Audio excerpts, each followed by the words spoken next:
Assalamualaikum warahmatullahi wabarakatuh. Perkenalkan, nama saya Sarul Ramadan, NIM 2022-10242. Di sini saya akan menjelaskan tentang apa itu tujuan dari investasi. Sebelumnya, saya akan jelaskan dulu investasinya. Investasi adalah aktivitas menyetor atau menyimpan dana dalam kurun waktu tertentu dengan tujuan menghasilkan keuntungan. Seperti yang Anda tahu, investasi dibedakan menjadi 3 jenis berdasarkan waktunya, yakni jangka pendek, menengah, dan jangka panjang. Nah, sekarang tujuan investasinya. Ada tujuan investasi jangka panjang. Investasi jangka panjang adalah penanaman aset dalam jangka waktu yang lama, biasanya lebih dari 5 tahun. Tujuan investasi ini adalah sebagai tabungan untuk masa depan atau masa pensiun. Dalam investasi ini, seseorang akan menyetor sejumlah uang pada aneka instrumen secara terus-menerus selama lebih dari 1 tahun. Imbal hasil dan pendapatan totalnya baru worth it untuk dicairkan jika sudah lebih dari 5 tahun. Contohnya adalah saham dan emas.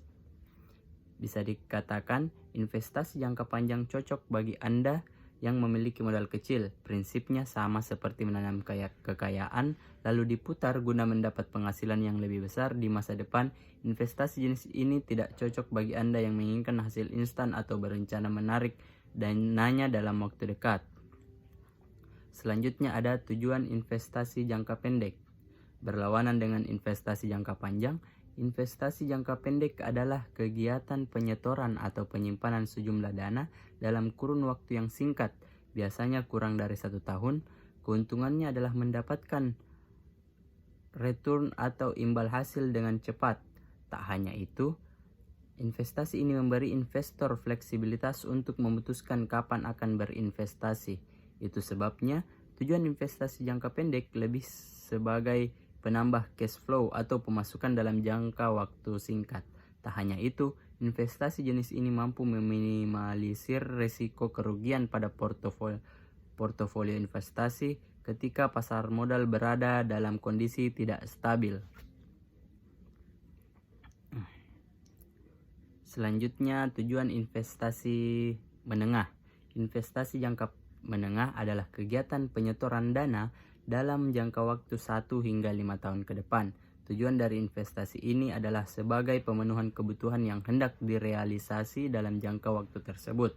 Ada banyak sekali perencanaan yang bisa diinvestasikan dalam jangka waktu 5 tahun, mulai dari pendidikan lanjutan S2 atau S3, mempersiapkan DP untuk pembelian mobil atau rumah tangga, hingga membeli flagship smartphone.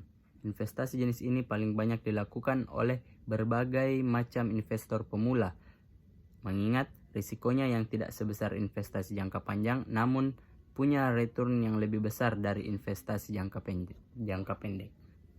Mungkin hanya itu yang dapat saya sampaikan. Sekian, assalamualaikum warahmatullahi wabarakatuh.